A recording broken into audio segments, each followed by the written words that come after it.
Good evening po sa lahat ng ating reviewers for tonight. May we share lang po yung location natin kung saan po tayo. Good evening po sa lahat ng ating reviewers for tonight.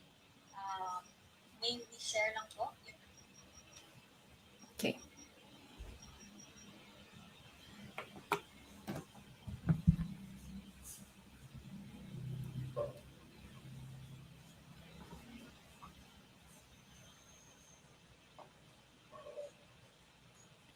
We will begin in a bit. Hinihintay lang po natin for the rest of us to join in our review session for tonight.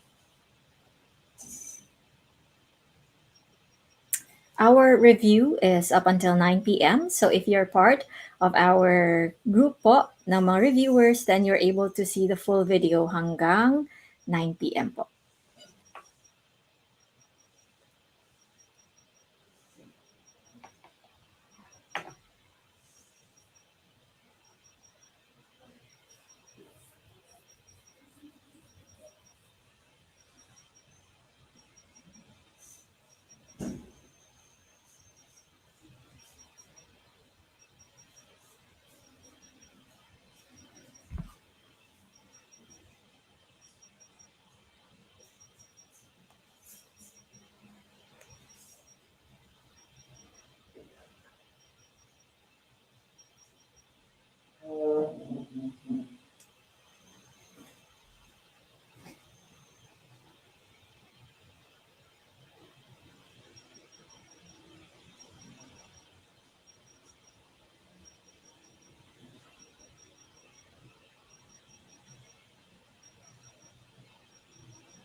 All right, I guess we're ready to begin.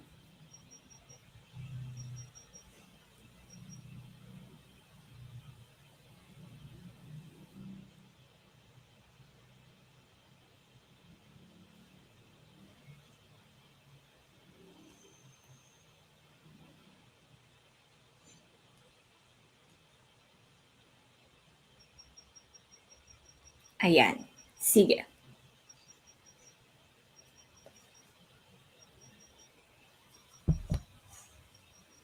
Once again, magandang gabi po sa inyong lahat and welcome again to our session, numerical reasoning number 3 for our civil service examination. Ayan po.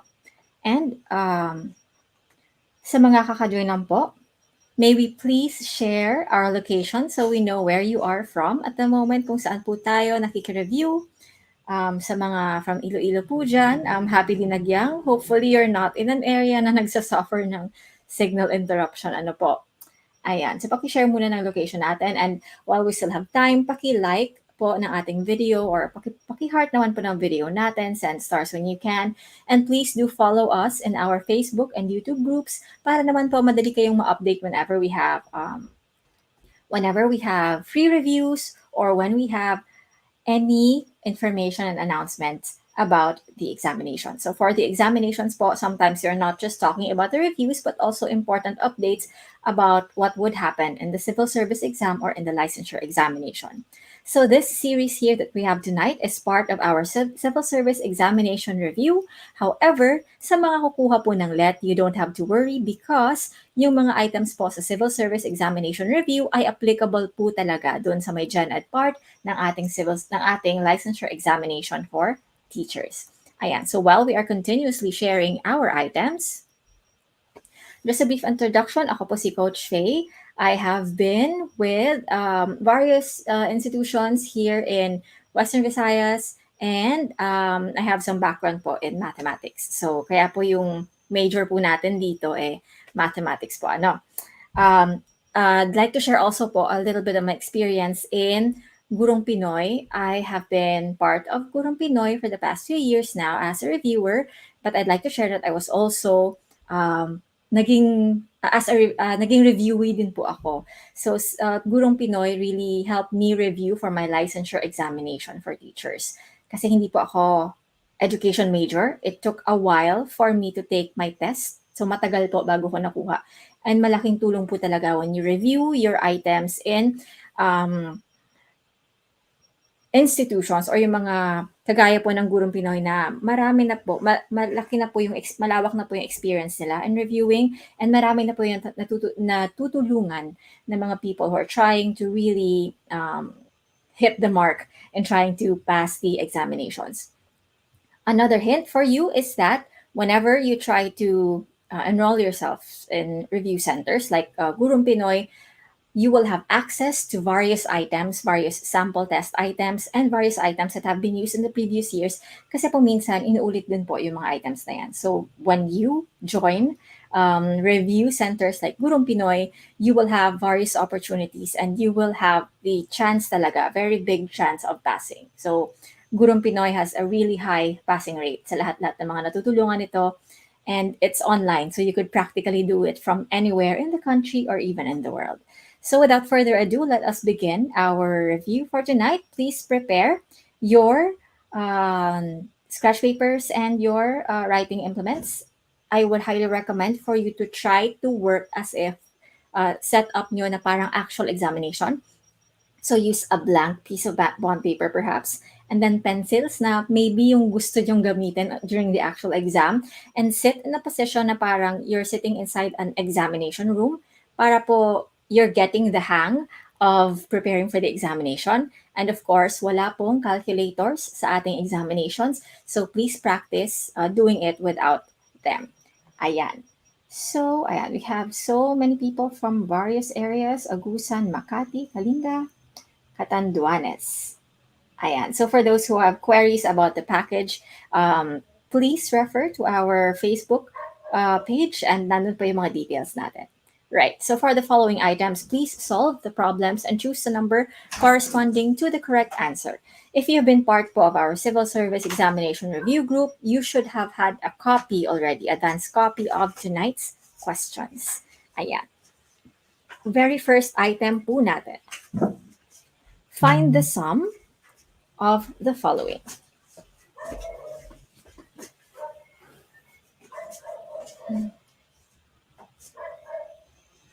Please comment your answer for this one.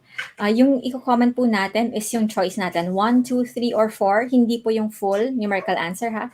Yung 1, 2, 3, 4 lang po. Remember, if the answer is not in the choices, please write 5.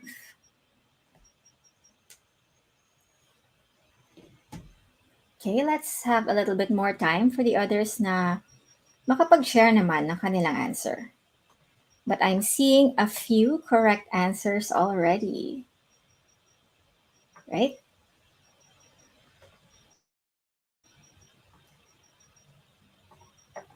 Sandali lang po, medyo may... Ayan, okay, so for item number 1, what you have to do here is simply, let us try to solve for this. Simple addition lang naman po. Personally, I have my own technique for addition, pero yung regular naman po na process of addition works anyway. So what I do is, I would, whenever my 10 siya, or like more, nag 2 digits na siya, I will simply mark that item there. So 9 plus 3, that's 12. So 2 na lang. 2, tapos mark. Plus 8, 0, then mark, then 1. Ayan. So 2 plus 9, 1. Plus 4, 5. Plus 9, 4. Ayan po tayo. May dalawang marks. So 4, 3, 6, 7. May isang mark. This gives us the correct answer, which is 1741, item number 3. So sa mga nakakuha po ng correct answer, ayan, marami yung nakakuha ng correct answer. Okay. So what we need actually for the numerical reasoning is kaunting practice na masanay tayo na wala tayong ginagamit na calculator. Yun po yung major natin na i-consider when we're trying to answer. Ayan, move on na po tayo doon sa item number 2. Can we share our answers, please? Item number 2. Good evening ulit sa kaka-join lang. So if you've just joined us, kindly share yung location ninyo sa ating comment section. And please comment your actual answer or your 1, 2, 3, 4 na choice natin, not the actual options. Ay, Ma'am Rina, wala po tayong C. 1, 2, 3, 4 po yung choices natin. Paki-adjust lang po.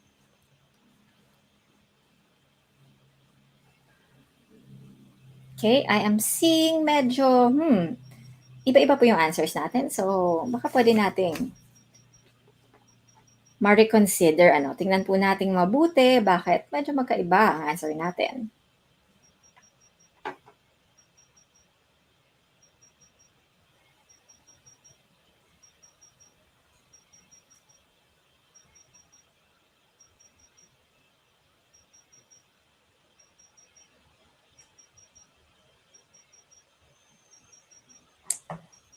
Ayan. We have those from Bicol also. Hello po, good evening. From Antipolo. Oh, medyo magkakaiba po yung answers natin. Let us try to revisit the item, right? So, 23 plus 37 plus x equals, plus 53 equals 168. Tapos, iba rin yung my y. So, let's find the value. One thing lang po, it's sometimes you don't have to write it fully when you try to add and you want to be very fast. Ano po? Ay, yes po, Ma'am Jen, I'm showing po the solution. Ayan. So what we can do is, tingnan niyo po yung mga items na kung i-combine ninyo will form a specific answer. Na parang shortcut po siya. Like this po. Tingnan niyo po yung 23 at saka 37. So they end in 3 and then 7. So when you add 3 and 7, you will end up getting 10, right? So para mabilis po tayo, 23 plus 37 should give you 60 po. Hindi po ba? Tapos, plus 53. So, this should give you 60 plus 53 is 113. Ayan. So, medyo mabilis po tayo. So, what we will have here is, one moment. What we will have here is 60 plus x equals 168 kasi kinumbine na natin lahat ng numbers sa left-hand side. And then, lipat po natin si 60 sa kabila. This is going to be x equals 168 minus 60. Remember po that in an equation, if you are trying to transfer something from one side to the other, nag-change po siya ng sign. Pag nagko-cross ng equal sign, change sign po tayo. So in this case, 60 crosses to the other side and becomes negative 60. So which means x here is 108. Okay, so ayan po yung magiging, natin. Sandali lang po. So, 1. Ay, sorry, but 60 yung kinapi ko. Mali, pasensya na po. I should have written 113. Kaya palang iba yung answer ko bigla. 113. So, minus 113. And this is going to be 55. Ayan. So, yun yung x natin. Now, let's try to look for y. So, in looking for y, tingnan din po natin yung mga items natin dito. You have 23, 28, 40, and 50. Maybe we can try to combine first 40 and 50 kasi parang ang dali niyang i-combine. This is 90. Tapos eto, we could combine this. That would be 50 may extra ka. 51. Right? Puro lang naman kasi sila addition eh. So, i-combine pa natin ito. And we will end up having 1, 4, 1.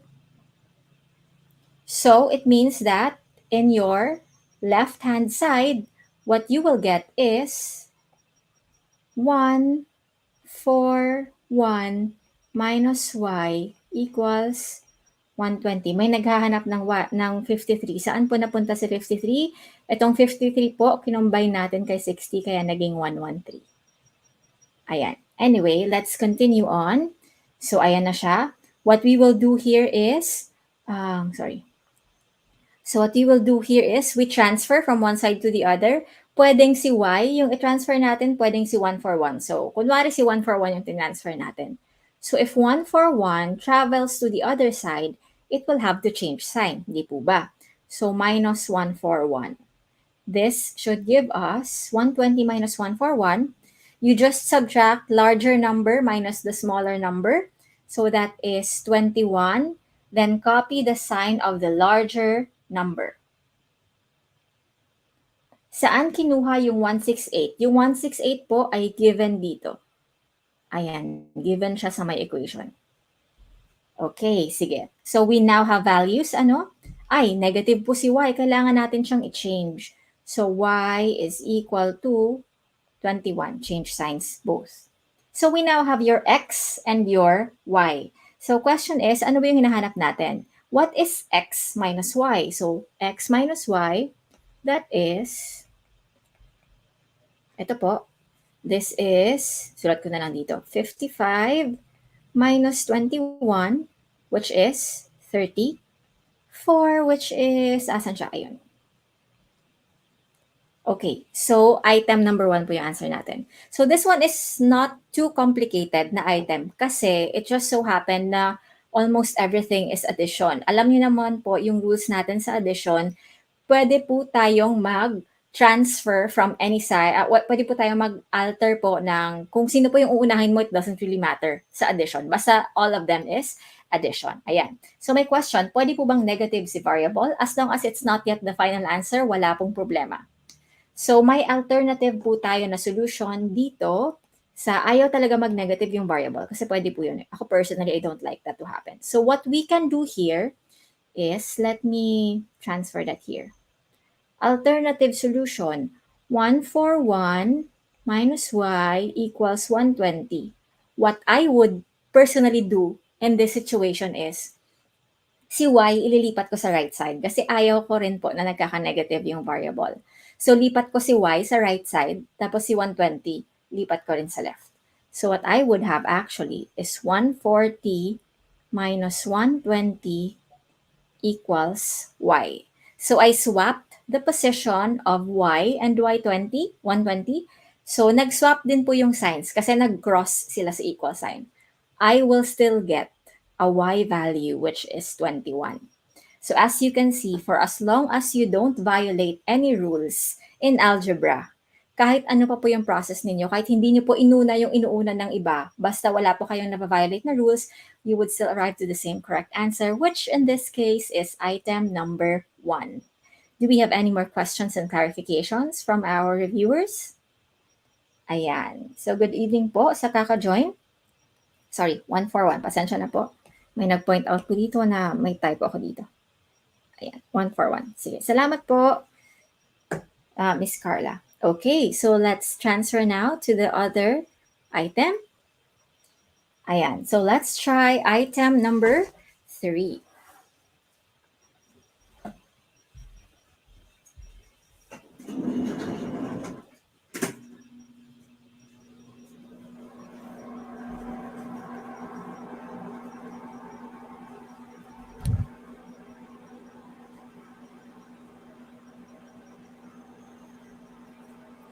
Okay, paki-comment po na answer natin sa item number 3.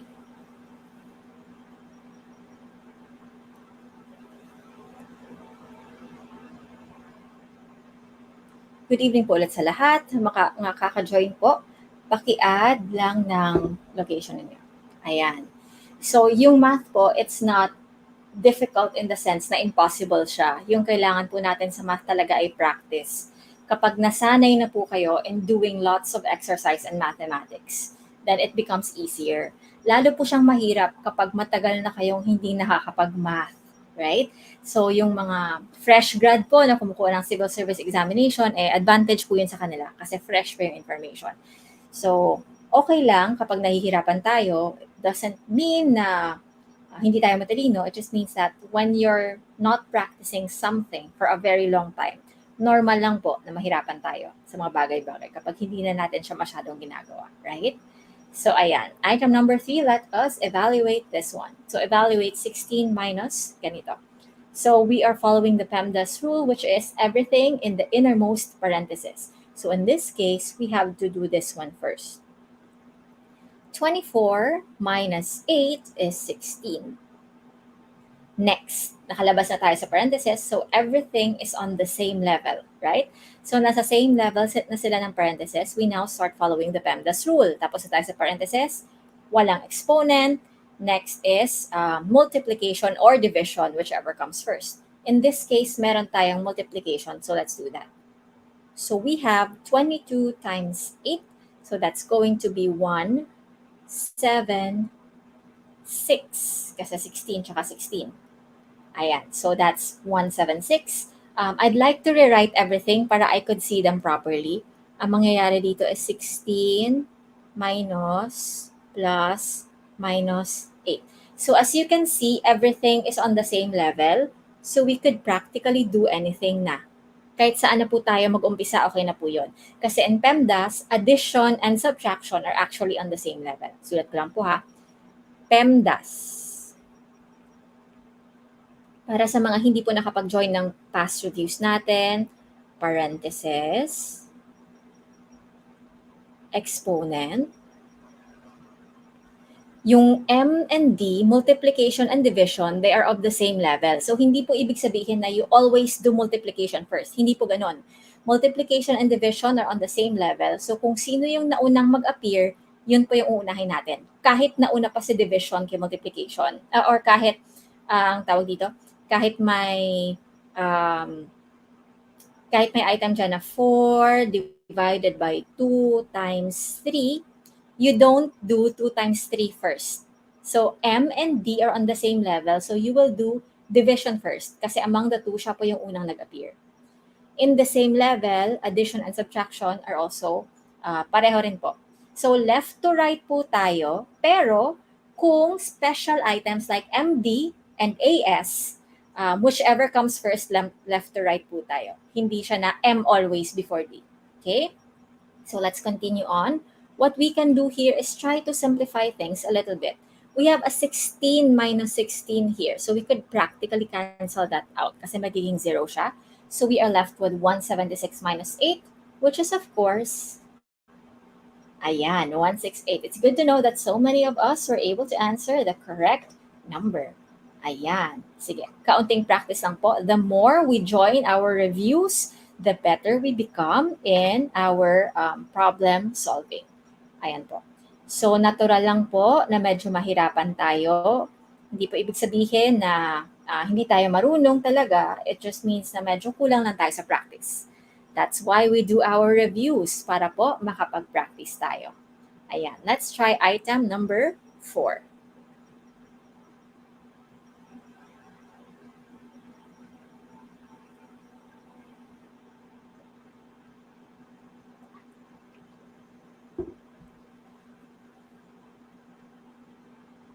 Okay?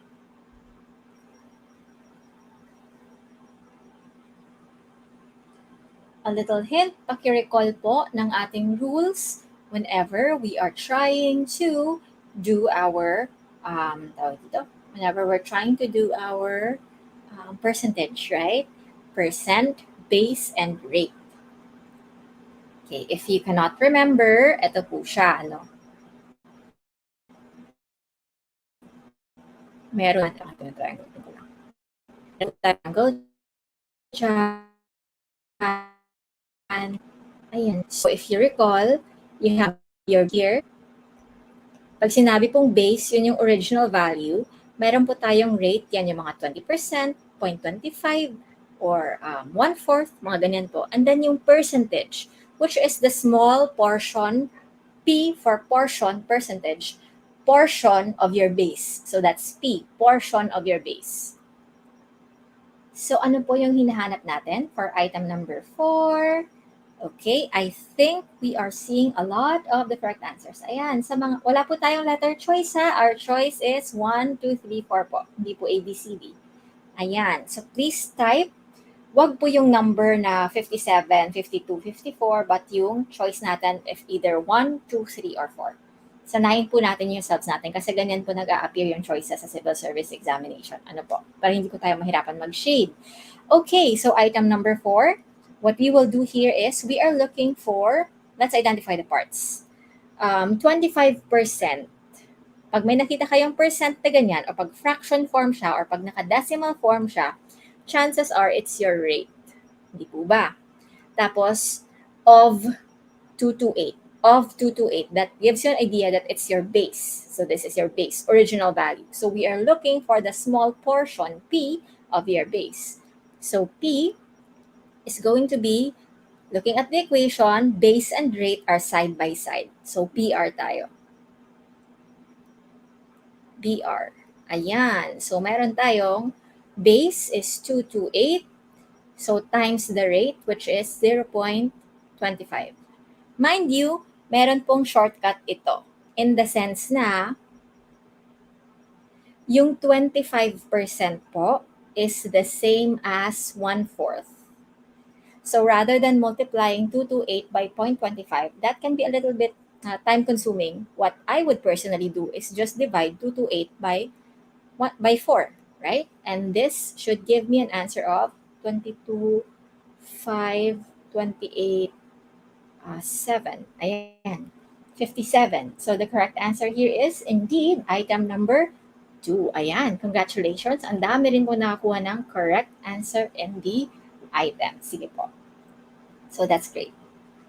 So I think we are off to a great start. Many of us are getting the correct answers. So sa mga hindi pa po nakakakuha ng correct answer, keep trying po. Mathematics involves lots and lots of practice and hard work. Yun po yung kailangan natin sa may math. Okay lang po if minsan nagkakamali tayo. What we have to do is make sure na alam natin kung saan tayo nagkamali at bakit tayo nagkamali in order for us to avoid the same errors when we are on the actual examination. This is the perfect place for you to commit errors because we are still reviewing. We are still on the learning stage. So okay lang po magkamali. What we will do is let us know kung paano po namin kayo matutulungan para yung errors ninyo ngayon will be converted into learnings and things that will help you on the actual exam. Para po sa actual exam, may tatama na po natin yan. Right, so item number 5, I am seeing a few items pa lang. Can we have more po? Please share your answer for this one. Recall po natin ulit yung triangle na sinulat ko doon kanina sa other item, no? You have your, kasi paulit-ulit lang po ito, so I would suggest that you really remember your equations, right? So for percentage, may P ka sa taas, yung portion natin, base, and then the rate. Base yung original na item na number, rate yung mga decimal percent fraction. So let's use that as a reference. Okay, I think I'm seeing a lot of those of you answering already. So let's identify the parts. 168 is what percent of 672? So I'm seeing of 672. Of practically is a clue telling you that it's the base. Okay, pag of, ibig sabihin yan yung original na portion, right? So 1628 here is a part or a portion from the base, right? So this is going to be your P. We are looking for the percent or the rate. So R is equal to, ayan. So PB yung given. As you can see, P is in the numerator, nasa baba si B. So our equation is going to be P over B. Sorry, that is 168 over 672, which kung i-divide po natin, will give us 25%. Kasi parang 1/4 lang po siya. If you try to convert this po, magiging 1/4 po siya in fraction, which is the same as 25%, item number 1. Ayan. So, pakisulat po ng correct answer natin dyan para ma-identify na natin siya. Okay. So, pwede niyo pong balikan yung item natin na to if you're having concerns or issues later. You can also take a screen cap, if ever, para po makita ninyo yung process na sinusulat natin dito. Let's try item number 6. So Paula is twice as old as Queenie. 7 years ago, the sum of their ages was 16. So how old is Queenie now? By the way po, if you feel that at some point we are a little bit too fast, or if you have difficulty catching up, please let me know in the comment section po so that we could adjust din naman. Ano po. Or if you're seeing some errors, Tao lang din po tayo. Minsan nagkakamali din po ako sa mga sinusulat ko or namamalikmata rin ako. Kahit po meron akong answer key dito ng solutions, minsan nagkakamali rin po tayo. So please don't hesitate to point out if something is wrong or may nasulat po akong mali or may na-identify akong mali. So let us all help each other in trying to attain our goal of being licensed, right? Whether civil service exam po yan or licensed educator tayo. Item number 6, I'm seeing a few answers here already. Pero interesting, medyo magkaiba yung answer natin. Meron pong nagbibigay ng answer na 1, meron ding 3, at merong 2. So can we hear more from the rest of us? Ano po kaya ito? Mind you, in age problem, meron pong algebraic na solution. But if it's multiple choice, it might be faster for some of you to do a trial and error. Ano po? So, baka mas comfortable po kayo sa trial and error, it's totally fine. Kung saan po kayo mas comfortable, saan kayo mas mabilis, do that. Wala naman po tayong specifics na dapat ganito talaga yung process. Wala pong ganyan. In problem solving, whichever gets you the most efficient way to the correct answer, then yun po siya. Okay po? Sige. So, I will show you first the algebraic solution kasi yung trial and error, you could practically do that on your own. Di po ba? So, I'll just show you the algebraic solution mainly. So, Paula is twice as old as Queenie. Paula, P, is, pag may nakita kayong is, equals, yung ibig sabihin niya, twice as old, 2 times Queenie. So pag nagta-translate po tayo ng English to mathematical language, we can do it line by line. So Paula is twice as old as Queenie. 7 years ago, ano ba yung ages nila 7 years ago? So 7 years ago, magbabawas tayo ng 7. So si Paula, anong age niya 7 years ago? So that's P minus 7 or 2Q minus 7. Di po ba? Kasi 2Q yung P eh. Meanwhile, si Queenie, Q minus 7. So yan yung age. So what happened daw is 7 years ago, their sum of their ages is going to be, anong tawag dyan? Sandali, let me remove muna yung, eto. So the sum of their ages was 16. So 7 years ago, that is 2Q minus 7 plus Q minus 7 is equal to 16. Di po ba?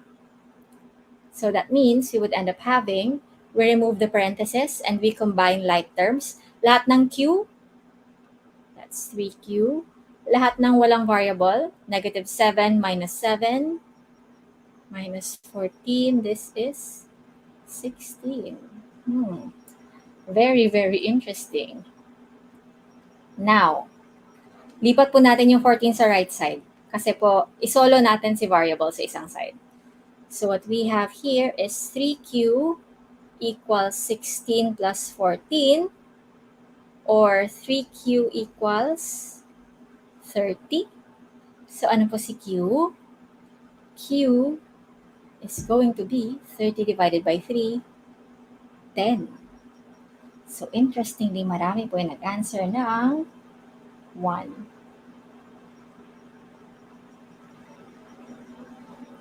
Okay. I hope yung mga hindi nakakita ng tanong, baka po na-delay lang po yung slide sa inyo po. Okay. Ayan. So, let's try po yung trial and error na answer dito, na method dito, no? So, paano kaya, Kasi some of us are getting 1. What if nag-trial and error tayo? So, Paula is twice as old as Queenie. So, subukan natin yung various answers. Let's try 8. Paula is twice as old as Queenie. So, kung 8 si Queenie, di ba ito po, Queenie ito. So, ibig sabihin, if Q is 8, Queenie is 8, Paula will have to be twice as old. 16. Di po ba? 7 years ago, so 7 years ago, magiging minus 7, 1, tapos 9. The sum of their ages is 10. hindi 16. We do the same thing here. If Queenie is 10, Paula will have to be twice as old, that is 20. So, ang gagawin natin 7 years ago, bawasan natin ng 7, 3, bawasan natin ng 7, 13, kunin natin yung sum, it is indeed 16. So, ayun siya. That's the correct answer. 2 talaga, yung correct answer. May nagtatanong po dito, saan nakuha yung 3Q? So, 3Q was taken here. We combined the similar variables. So, 2Q plus Q or 1Q is equal to 3Q. Negative 7 plus negative 7 is negative 14. Ayan. Do we have any more questions and clarifications? Sa mga nakakuha po ng wrong answers, please take note na meron tayong maraming options. You could do the algebraic method in answering if medyo hiyang kayo sa algebra. Or if not, pwede po mag-trial and error. Basta age problem, may choices po dyan. Kung mas comfortable kayo mag-trial and error, by all means, feel free to do so. Basta you arrive to the same correct answer. Okay? Paki-review lang po. So you might want to take a screen cap of this para gusto niyong balikan yung item later and re-examine the question and the solution. Okay, so parang goods na tayo na po. Let's try item number 7. So ulitin po, if you feel that we are a little bit too fast or you're missing a key point in the solution, please don't hesitate to type it down in the comments and we'll help you po in trying to figure out the items. Mind you, yung mga iba pong kasama ninyong nag-review are also helping others. Ano po? So please keep doing that. Yung iba po tumutulong in showing kung ano yung solution. So ayan. So let's all help each other para po lahat tayo ay makapasa sa kanya-kanya po nating licensure examinations. Number 7, for what value of x will the average of the following be equal to 8.4? Please type the number that signifies your choice.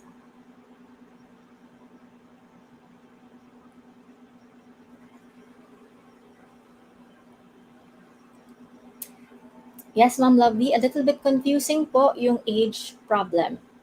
Not that age problem, pero may mga iba pa pong word problems that are a little bit confusing. So, you don't have to worry sa civil service or sa licensure examination for teachers kasi multiple choice po siya. So, you could always resort to trial and error. Mahirap po mag-trial and error kung walang choices. You can't exactly try everything there. So yung goal po natin dito is not exactly to perfect the method, but to look for a method which is efficient for us. Kasi time-bound po yung civil service examination, so we have to do whichever leads us to the solution the fastest. As a math teacher, I would prefer na nakasulat po ng properly yung solution, pero in practical means lang po kung kailangan nating mabilis. Trial and error is no problem at all. Ayan. So, number 7, we're receiving some different answers din po. So, let's try to examine this one. I think one of the fastest way to deal with this is to just solve it traditionally kung how we do the averaging. Kasi I am seeing some numbers here that are easy to combine. So, what we can do here is, remember niyo po yung average. When you try to solve average, you are simply adding everything. So, that's 2 plus 4x plus 6 plus 8 plus 10. And when you try to average, you divide everything over the total number of items, which in this case is 5 items. And yung answer po niyan dapat magiging 8.4. Ayan po siya, hindi po ba, when you try to get your average? So if you are trying to add numbers, your eyes should be drawn to items that are easy to combine. Like what? 2 and 8 will give you 10. Di po ba? Tapos meron tayong isang 10 dito. So that's 20. We have another 10 here, that's 20. And then we have a 6 here, that means 26. So we have 26, tapos si 4x as is lang po. We cannot combine 4x with everything else kasi po may variable po siya. So, separate po si 4x. Ayan. So, we end up with this one. Then, what are we supposed to do? So, tanggalin po natin yung denominator. by multiplying both sides by 5. So we would end up having 4x plus 26 here on the left-hand side. And then yung 8.4 po ay i-multiply natin sa 5, which should give us 42. Ayan. Now, we try to simplify further. I-retain natin si variable sa left-hand side. Lipat natin si 26. Allow 26 to cross over. Cross over po siya kasi gusto nating masolo si variable on one side and then all the other non-variable items all together in one side. So minus 26. This should give us 4x is equal to 42 minus 26. That's 16. Right? So x is 16 divided by 4, which in this case is item number 1. Ano po yung issue natin sa 8.4? So yung 8.4 po is given, ano? So ayan siya, 8.4. And then we multiplied it by 5 kasi denominator siya on one side. So do we have any questions and clarifications? Ayan, so many of us are answering the correct item. So sa mga nag-answer po ng ibang item kanina, ibang number, I hope you are seeing na po kung bakit tayo nagkamali so we could avoid. Ayan po. Okay lang, yan Sir Rogin, practice lang po. This is not pagalingan or pabilisan. You have to get to the correct answer. Yun lang po. Practice po tayo ng practice. Matagal pa po yung exam natin. We still have various opportunities to keep on practicing. Saan po galing yung 5? Okay, so ZG, ang pag nagsusolve ka kasi ng average, ina-add mo yung lahat ng items, tapos dinidivide mo sa total number of items. 5 kasi yung numbers na in-add natin. That's why divide natin sa 5. Ganyan tayo pag nag-solve ng average. Okay po?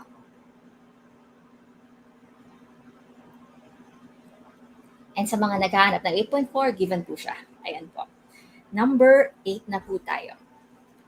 So please try to solve item number 8. Ayan. So thank you po sa mga tumutulong dito sa ating comment section. Alam niyo po, you could really say that you have understood a specific problem or you have learned something if you are able to explain it to others or to share it to others. So pag nasa point na po kayo na kaya niyong ipaintindi sa iba yung nalalearn niyo, then you could really confirm na, I really understood the topic. Ay, Ma'am Rodgin, pasensya na po. Yung profile picture niyo po kasi parang, yeah. Ayan. Sige, so let's solve item number 8. So sa mga future teachers po natin dito, this is why it is also good for you to encourage your students also to work collaboratively kasi aside sa mas mabilis po sila no pag multiple heads ang working on the problem, your students are actually nag-improve din in trying to learn if they are able to talk about it and explain it to others. Ayan. English major, wala pong problema kung ano po yung major ninyo. Wala po yan sa major kung magaling kayo or hindi sa isang type of problem. Ayan. Fake news po yan na yung mga English major hindi magaling sa math or na math ay hindi magaling sa English. So, practice lang po. Kailangan natin dyan. Now, let's try item number 8. I believe many of us have already shared our answers here. Meron na ba? Okay, I think, konti pa lang. So, sa mga, medyo hindi pa nakakapagbigay ng answers, paki-comment po na answers ninyo para makita natin if medyo marami-rami na rin yung nakaka-answer. Yung issue lang naman dito is medyo we're dealing with fractions and also it's not that easy for us to really deal with it. So the situation is the weight of a freight car is 241 kilograms. Ini-increase natin siya 3 and 1/8 times. Okay? So, ayan po siya. 3 and 1/8 times. So, increased, ayan. So, pag sinabi mo pong increase, you simply have to multiply it in order for you to get the new weight. As simple as that. Kapag increase lang po siya, increase na nakabigay lang po yung fraction niya. So, ayan tayo. Okay, 2, 9, 4, Sige. So what will happen here is yung 241 po na kilograms is imumultiply lang natin sa 3 and 1/8. So rewrite ko po muna ha. 241 times yung 3 and 1/8 po, let us rewrite this as in improper na fraction. This is going to be 3 times 8 is 24, 25 over 8. Two ways of doing this. Ayan. Okay.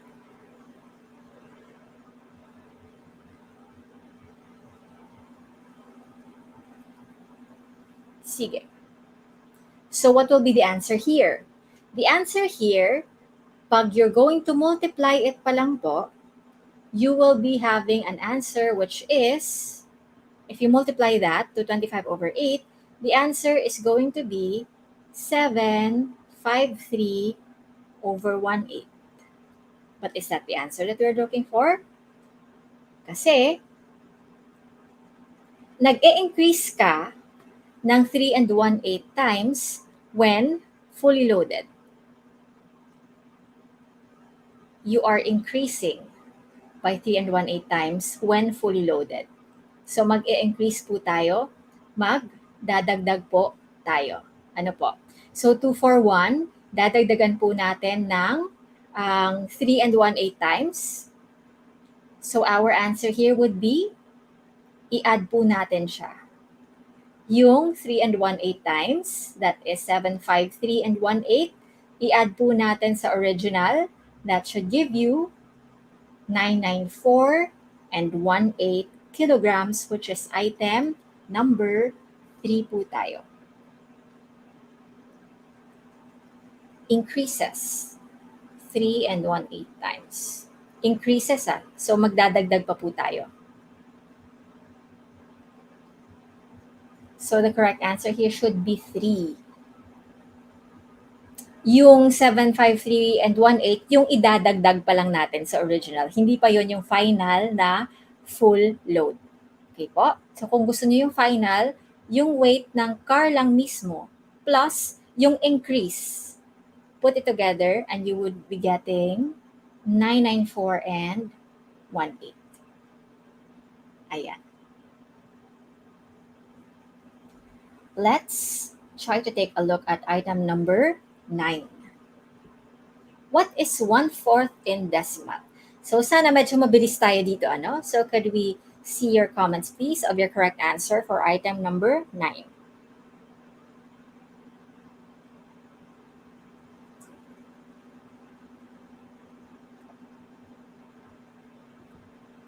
So yung 1/4 po is 1/4 is also known as 25% or 0.25.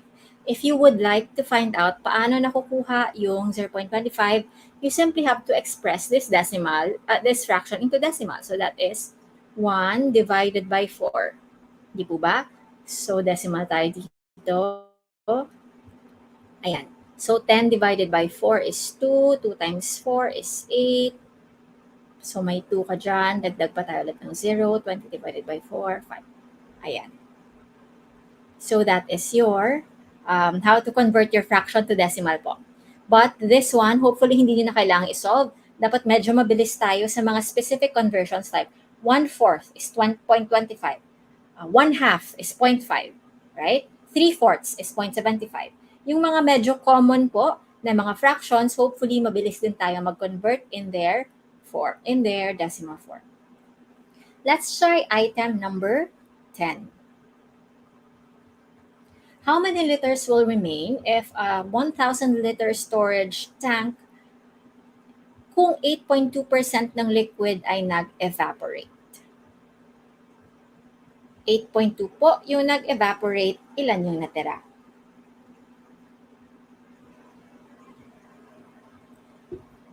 Please type the number that corresponds to your choice.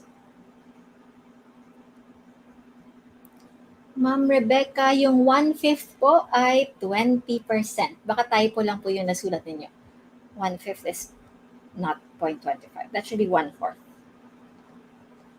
For number 10, Ayan, I think many of you already are getting the correct answer. So there are two ways to solve this. One is 8.2 po yung binabawas natin. So you could do 1,000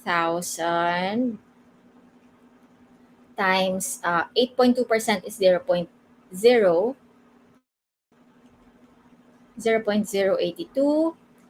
and then ibawas po natin siya. That is going to be 82. Tapos yung 1,000, bawasan ninyo ng 82. That should give you 9. 9. Asa na tayo? Number 10 is 91.8. So that's option 1. But, sorry, 918. Hindi siya 9 point. Another option po, mas mabilis, is that ito po yung binabawas. Ilan tayo yung hinahanap natin is will remain. So ilang percent yung will remain? Will remain is 100 minus 8.2%. That is 91.8%. So you could simply get 1,000 times 91.8% kasi that's what will remain. And that should give you 918. So mas mabilis actually if you're going to do that method. But it doesn't matter. Either of the two methods will still give you the same correct answer. So as mentioned, as long as you don't violate any rules, you will still arrive to the same correct solution kahit medyo magkaiba yung process natin. Ayan. Let's try item number 11.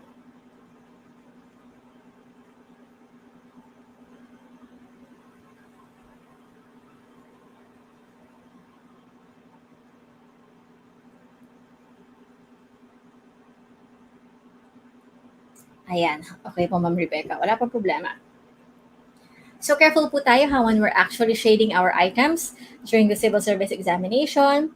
Careful po to shade your answers fully, pero wag pong sobra that it bleeds through the next page.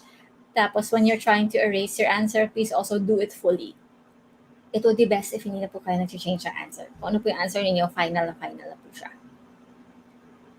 Okay, ito. So we'll be a little bit fast sa item number 11. Marami na po yung nakakapagbigay ng correct answer. Again po, pag medyo mabilis tayo, please let me know so that we could slow down a little bit.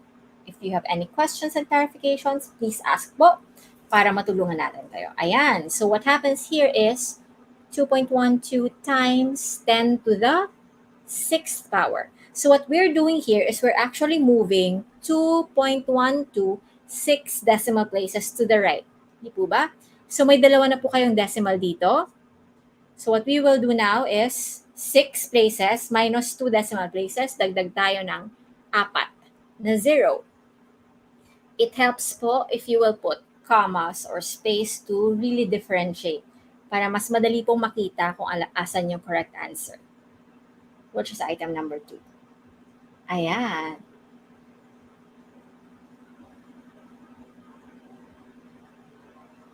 Ma'am Rogin, hindi po kasi ganyan yung mindset natin. Okay lang po yung magkamali kesa sa hindi tayo nagtry.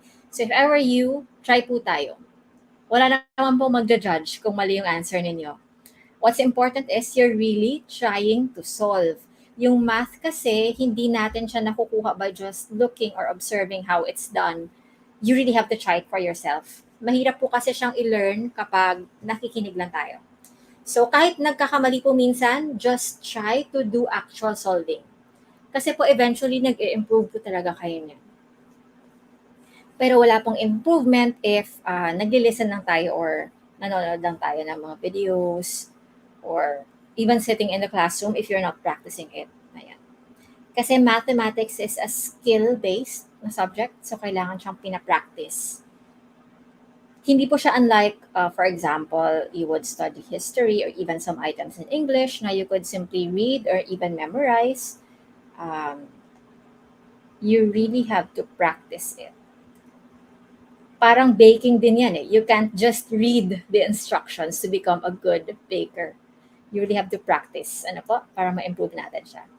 Sige po, practice lang po. Keep on trying. We're receiving a lot of the answers. Okay lang po yan. Sige. Ayan. I think marami-rami na rin yung nakakapagbigay ng same answers.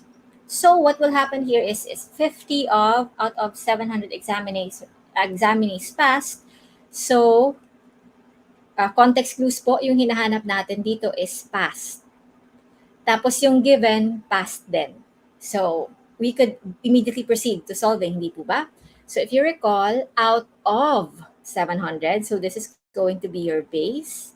This has to be your portion or percentage. So if you recall in your triangle, P, tapos base and rate, ibig sabihin, we're looking for the rate. R is equal to nasa taas yung P, nasa baba si B.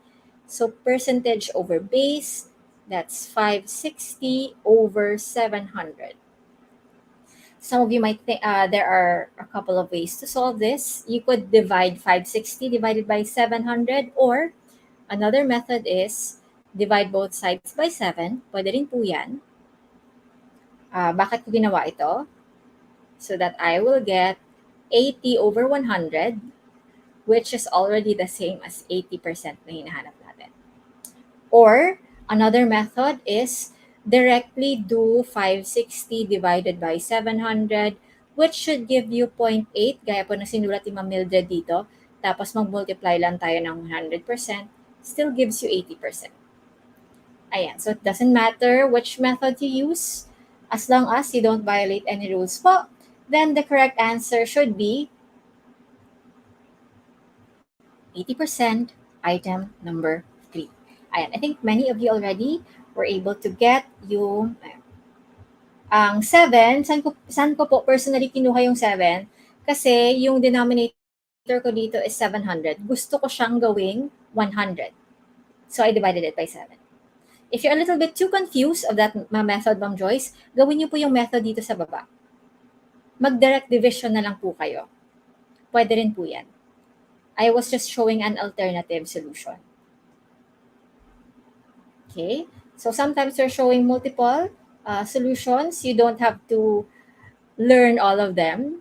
You could look kung saan po yung mas naiintindihan ninyo or saan kayo mas comfortable, then do that. Okay po? Sige. So some of us are actually answering na number 13. So sa mga nakakuha po ng advanced items natin, it's good that you already have answers. Ano po?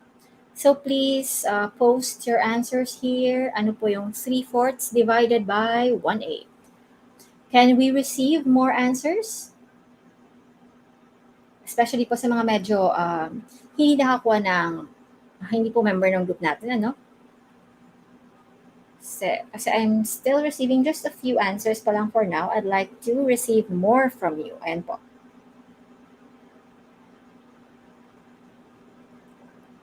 Please type po the number that corresponds for the choice, not the final answer. So I shouldn't be seeing 8, 4, 12, 6. You should answer 1, 2, 3, 4 kasi yun po yung choice natin. Sanayin po ninyo yung selves ninyo kasi baka nag-solve po kayo, yung answer is 3. Tapos you shaded 3 din. Pero yung 3 pala ay nandoon sa item 1. Ayan po. So para hindi po tayo mamalikmata, please answer yung kung ano po yung identification ng choice natin. Ano po? Dito po tayo maghanap kung ano po yung answer natin. 1, 2, 3, 4. Yun po yung i-type natin, ha? Huwag po yung 8, 4, 12, 6. Para po hindi tayo magkamali during your actual examination na baka mali-mali pa yung i-shade natin. So careful po tayo dyan. Okay, so let's now try to solve. How do we do division? Na fraction po siya. So what happens here is 3/4 divided by 1/8. If you recall po, whenever you are trying to do division sa fractions, what you need to do is to flip over your second fraction. So you have 3/4 times, swap, 8 over 1. Ayan po, hindi po ba? So what happens here is, I would discourage you from multiplying immediately. First thing po, tingnan nyo baka may nakakancel. Kasi kung may nakakancel, it helps everything become lesser, easier to manipulate, right? So what happens here is yung 8 tsaka 4, may common po. Both sila divisible by 4. So this becomes 1, this becomes 2. And now we will end up having 3 times 2, 6, 1 times 1, 1, or 6, which gives us the final answer, which is 4. Ayan. So yes, pwede po yung answer ni Sir Alvin, 3/4 times 8. Di po ba? Ayan.